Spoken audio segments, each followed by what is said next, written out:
عورت کے ساتھ ہی ہوتا ہے یا ہر مرد کے ساتھ ہوتا ہے، لیکن چانسز کی بات کر رہے ہیں کہ ایسی جگہوں میں جا کے انسان کے دل میں جو خواہشات پیدا ہوتی ہیں وہ چانسز ایسی جگہوں پہ جانے سے کیا ہوتا ہے وہ بڑھ جاتے ہیں.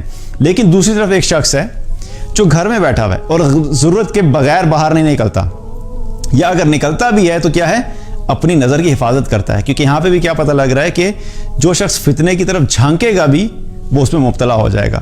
تو یہاں سے ایک پتہ گیا کہ نظر کی حفاظت کرتا ہے تو کیا ہے کہ اس کے فتنے میں ڈلنے کے چانسز کم ہیں. تو باہر نکلنا، جو لوگ بہت زیادہ باہر نکلتے ہیں، دوڑتے ہیں، دنیا کے لیے بھاگ دوڑ کرنا، چاہے وہ کام کی وجہ سے ہے، حلال کام کی وجہ سے بھی، لیکن باہر ہیں تو ان کے چانسز کیا ہے کہ وہ فتنوں میں زیادہ ایکسپوزڈ ہیں. تو ان کو کیا کرنا ہے کہ ان کو احتیاط زیادہ کرنی پڑتی ہے. تو اب اسی طریقے سے کیا ہے کہ باہر کا فتنہ. گھر کے اندر آ جائیں. گھروں کے اندر اس وقت کیا فتنے ہیں؟ Cell phones, smart TVs, یہ سب ڈیوائسز جو ہمارے پاس اویلیبل ہیں اس وقت، ان میں کیا ہے کہ انسان اگر کسی چیز کو کام کے لیے بھی استعمال کر رہا ہے، آپ نے کوئی ایپ یوز کی جو کہ کام کے لیے، آپ نے کوئی ویب سائٹ کھولی جس میں آپ نے کوئی ضروری کام کرنا تھا اور وہ حلال کام تھا، مسئلہ کوئی نہیں تھا، اس میں کوئی غلط کام نہیں تھا، کوئی اسائنمنٹ کرنی تھی، کوئی پروجیکٹ کرنا تھا، کوئی انفارمیشن لینی تھی، ویب سائٹ کھولی. ویب سائٹ کھولنے کی وجہ سے کیا ہوا کہ ویب سائٹ کی سائٹ کے اوپر کوئی ایک ایڈ آ گیا، ایڈورٹیزمنٹ آ گیا، اور وہ ایڈورٹیزمنٹ جو تھا وہ اس میں کیا تھا، پراپر قسم کی ڈریسنگ میں نہیں ہے خاتون. اب کیا ہوا کہ اس کے اوپر نظر پڑی، کسی نے اس پہ کلک کیا، کلک کرنے کے بعد ایک اور جگہ پہ گیا، اس کے بعد ایک اور جگہ پہ گیا، تو اصل چیز جس کے لیے تھا وہاں پہ وہ وہاں رہے گی، اور جو اس کے علاوہ جو باقی کام ہے وہ سارے ایک غلط ڈائریکشن میں وہ چلا گیا. تو کیا ہوا کہ صرف جھانکا تھا، صرف نظر پڑی تھی، اور اس کے بعد سے کیا ہوا کہ اس فتنے میں مبتلا ہو گیا. تو کیا ہے کہ گھروں کے باہر اور گھروں کے اندر یہ فتنے اتنے زیادہ اس وقت پھیل چکے ہیں کہ ہم سب کو بہت احتیاط کی ضرورت ہے، اور ہمیں بہت زیادہ کانسٹنٹلی اپنے آپ کو ریمائنڈ بھی کراتے رہنا چاہیے اور اپنا ایک محاسبہ کرتے رہنا چاہیے، اپنا انالیسس کرتے رہنا چاہیے کہ کہیں میں کسی بھی سچویشن میں غلط ڈائریکشن میں تو نہیں جا رہا یا جا رہی. کیونکہ یاد رکھیے کہ ہم میں سے کوئی شخص بھی یہ دعویٰ نہیں کر سکتا کہ ہم لوگ فتنوں سے محفوظ ہیں. کوشش ہر ایک کر سکتا ہے، لیکن کوئی یہ گارنٹی سے کہہ دے کہ نہیں میں فتنوں سے بالکل محفوظ ہوں تو یہ ممکن نہیں ہے، اور خاص طور پہ آج کے دور میں تو بالکل بھی ممکن نہیں ہے. اب اس سچویشن میں دیکھا جائے تو جب فتنے اتنے زیادہ پھیلے ہوئے ہیں اور باہر اگر بہت زیادہ دیکھا جائے تو فتنے پھیلے ہوئے ہیں، اور تو آپ صلی اللہ علیہ وسلم نے ہمیں اس کے بارے میں کچھ گائیڈ لائنس بھی دی. دیکھا جائے تو اسی حدیث میں ہی ہمیں گائیڈ لائنس بھی ملتی ہیں کہ کیا کرنا چاہیے. آپ صلی اللہ علیہ وسلم نے کیا فرمایا کہ جھانکنے والا فتنے میں مبتلا ہو جائے گا.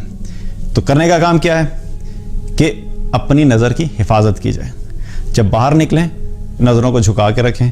غیر ضروری طور پہ ہر چیز کو دیکھنا، اس سے بھی انسان کے دل میں کیا ہوتا ہے، خواہشات پیدا ہوتی ہیں. چاہے حرام ہے یا حلال ہے وہ الگ بات ہے، جو حرام ہے اس کی طرف ویسے بھی نہیں دیکھنا، لیکن کئی دفعہ حلال چیزوں کی طرف دیکھ کے بھی، مثال کے طور پہ آپ نے کسی کی گاڑی دیکھی اور بہت اچھی لگی آپ کو، آپ کے دل میں خواہش پیدا ہوگی کہ میرے پاس بھی ایسی گاڑی ہونی چاہیے. یا آپ نے کوئی اچھا سیل فون دیکھا، آپ گئے تھے کسی شاپنگ مال میں اپنی گروسری لینے کے لیے، اپنے کھانے پینے کا سامان خریدنے کے لیے، لیکن کسی شاپ کے پاس سے گزرے اور وہاں پہ ایک لیٹسٹ موبائل پڑا ہوا تھا اور آپ نے دیکھا اور آپ کے اندر خواہش پیدا ہو گئی اچھا مجھے لینا چاہیے. تو کیا ہے کہ غیر ضروری طور پہ باہر جانا اور دنیا کی بہت ساری چیزوں کی طرف نظر اٹھا کے دیکھنا، یہ بھی انسان کو مستقل انسان کے اندر ایک خواہش پیدا کرتی ہے کہ اس کے اندر وہ طلب بڑھتی چلی جاتی ہے کہ میں دنیا کی چیزوں اور دنیا کی جو بھی چیزیں ہیں ان کو حاصل کرنا، اس کے اندر ایک فیلنگ ہوتی ہے کہ میں زیادہ سے زیادہ ان چیزوں کو حاصل کروں. تو اپنی نظر کی حفاظت کرنا، حرام سے تو بچانا ہی ہے، لیکن دنیا کی باقی چیزوں کی طرف بھی بلا وجہ دیکھنا، ان کو بہت زیادہ آبزرو کرنا، بہت زیادہ ان میں ڈیپ جانا، اس سے بھی انسان کی طرف جو کیا ہے وہ اٹریکشن بڑھتی ہے دنیا کی طرف. اور جب دنیا کی طرف اٹریکشن جتنی زیادہ بڑھتی چلی جاتی ہے، انسان ان چیزوں کی طرف جتنا مائل ہوتا چلا جاتا ہے، اس سے کیا ہوتا ہے کہ انسان کے اندر آخرت کی طرف سے انسان کے اندر غفلت شروع ہو جاتی ہے، وہ انسان آخرت سے غافل ہونا شروع ہو جاتا ہے. جب انسان آخرت سے غافل ہوتا ہے تو پھر اس سے کیا ہوتا ہے کہ اس کے ایمان میں کمزوری ہوتی ہے. جب ایمان کمزور ہوتا ہے تو پھر نیک اعمال کرنا مشکل ہوتے ہیں، اور جب نیک اعمال کرنا مشکل ہو جاتے ہیں اللہ کی اطاعت مشکل ہوتی ہے. جب اللہ کی اطاعت مشکل ہوتی ہے تو پھر کیا ہوتا ہے کہ شیطان کے لیے وہ شخص بہت اچھا ایک آئیڈیل اور سافٹ ٹارگٹ ہوتا ہے کہ ایسے شخص کو جو ہے وہ شیطان بہت آرام سے اپنی طرف کھینچ لیتا ہے اور اس کو اللہ کی راہ سے ہٹا کے اپنے راستے پہ لے جاتا ہے. تو کیا ہوا، پہلی چیز کیا کرنی ہے کہ نظر کی حفاظت. دوسری چیز کیا ہے کہ آپ صلی اللہ علیہ وسلم نے کیا فرمایا کہ تم جہاں بھی پناہ حاصل کر لو، پناہ حاصل کرو. یعنی اپنے ایمان کو بچانے کے لیے اگر اس جگہ سے ہٹنا پڑتا ہے اس جگہ سے ہٹ جاؤ. اگر اس محلے میں اگر آپ سمجھتے ہیں کہ اس محلے میں رہ کے انسان فتنوں سے محفوظ نہیں ہے تو اس محلے سے جو ہے اپنے آپ کو نکال لیا جائے اور کسی اور جگہ پہ چلے جائیں، اس کمیونٹی سے اپنے آپ کو نکال کے کسی اور جگہ چلے جائیں جہاں پہ انسان کا ایمان جو ہے وہ محفوظ رہ سکے. کیونکہ یاد رکھیے کہ یہ تمام جو فتنے ہیں ان کی وجہ سے انسان کا دنیا کا بھی نقصان ہو سکتا ہے، لیکن اصل نقصان کیا ہے؟ وہ ایمان کا نقصان. اور جو ایک مسلمان ہوتا ہے اس کو اس چیز کے بارے میں بخوبی طور پہ پتہ ہوتا ہے کہ سب سے جو امپورٹنٹ چیز ہے اور سب سے قیمتی چیز جو اس کے پاس ہے وہ اس کا ایمان ہے. اور یہ فتنے اگر اس کے ایمان کو جو ہے وہ خراب کر رہے ہیں یا اس کا ایمان خطرے میں پڑ رہا ہے تو فوراً ایسے ایکشنز لیتا ہے، فوراً ایسے سٹیپس لیتا ہے جس سے وہ اپنے ایمان کی حفاظت کر سکے. تو کیا ہے کہ اپنے آپ کو اس جگہ سے بچانا کہ جہاں پہ فتنے ہیں. اور یہاں پہ ہمیں یہ بھی پتہ لگتا ہے کہ کیا ہے کہ اپنے آپ کو زیادہ سے زیادہ کوشش کریں کہ ایسی جگہوں پہ جانے سے، غیر ضروری طور پہ جانے سے کوشش کریں کہ نہ جایا جائے، اوائڈ کیا جائے. اب ضرورت کے تحت تو جانا ہے، اس کی میں بات نہیں کر رہا جا رہا، ضرورت کے لیے جو جانا ہے اس میں تو ممانعت بھی نہیں ہے. لیکن کچھ لوگ ہوتے ہیں جن کو شاپنگ مالز جانے کا شوق ہوتا ہے. کوئی پروموشن پتہ لگی، چاہے خریدنا ہے یا نہیں خریدنا، لیکن جا کے چیک کرنا ہے کہ اس پروموشن میں لگا ہوا کیا کیا ہے. کچھ لوگ ہیں جو صرف ونڈو شاپنگ کرنے کے لیے پہنچے ہوتے ہیں. کچھ لوگ ہیں صرف فارغ ہوتے ہیں تو انہیں سمجھ نہیں آتی کیا کریں، تو وہ کہتے ہیں چلو جا کے شاپنگ مال میں جاتے ہیں، مال میں بیٹھ کے ٹائم گزار لیں گے. تو یہ سب کیا ہے؟ ایک تو وقت کا ضیاع، اور دوسری طرف اپنے آپ کو خود ایسی جگہ پہ لے کے جانا جو اللہ کی ناپسندیدہ جگہ ہے، اور اپنے آپ کو خود ایسے فتنوں کے لیے پیش کرنا، اپنے آپ کو ایکسپوز کرنا، اور ان فتنوں کی وجہ سے انسان کا اپنا ایمان جو ہے وہ خراب ہوتا ہے. تو اس سے دوسری چیز کیا پتہ لگی کہ ہمیں اپنے آپ کو ایسی جگہوں پہ رکھنا ہے جہاں پہ ہمارا ایمان محفوظ رہے، ایسی جگہ پہ پناہ حاصل کرنا. اور انہی جگہوں میں سے ایک اور جگہ ہے جو کہ ایک تو مساجد ہے. مساجد کے اندر بھی زیادہ وقت گزارنا آج کل کے تو خیر چونکہ حالات ایسے ہیں تو مساجد کے اندر اتنا زیادہ جانا جو ہے وہ مناسب نہیں ہے، کیونکہ بہت زیادہ گیدرنگ کرنا کرونا وائرس کی وجہ سے. لیکن عام حالات میں کیا ہے کہ مساجد کے اندر وقت گزارنا. مساجد اللہ کی پسندیدہ جگہ ہیں، اور جو شخص مساجد کے اندر زیادہ وقت گزارتا ہے اللہ سبحانہ تعالیٰ کا قرب اس کو ملتا ہے اور وہ فتنوں سے محفوظ رہتا ہے.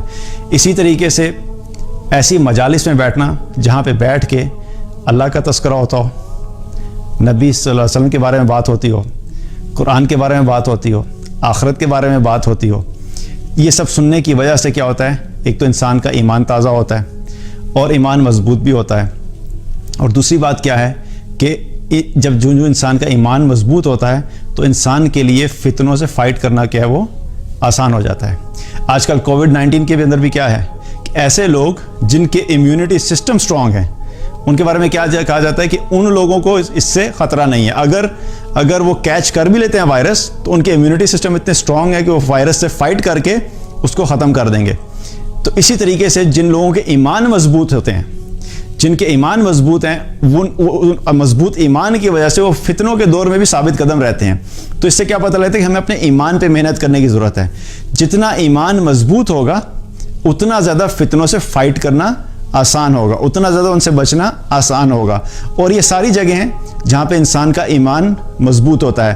مساجد میں جائیں تو وہاں پہ اللہ کی یاد ہوتی ہے، اللہ کا تذکرہ ہوتا ہے، اللہ کے سامنے کھڑے ہوتے ہیں نماز میں تو اس سے ایمان مضبوط ہوتا ہے.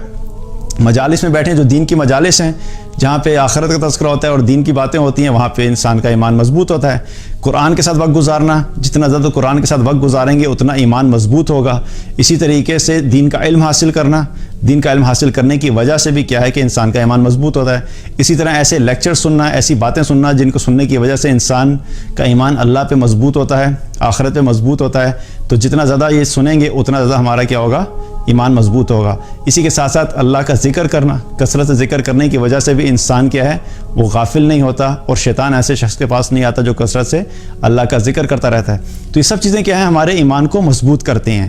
تو ان فتنوں سے بچنے کے لیے کیا ہے؟ اپنے ایمان کو مضبوط کرنا ہے. جتنا ایمان مضبوط ہوگا اتنا ہم ان سے بچ سکیں گے اور ان سے فائٹ کر سکیں گے. اللہ تعالیٰ سے دعا ہے کہ اللہ تعالیٰ ہم سب کو ان فتنوں سے محفوظ رکھے اور ہم سب کو ایمان عطا فرمائے اور ہم سب کا خاتمہ بالخیر کرے. السلام علیکم ورحمۃ اللہ وبرکاتہ.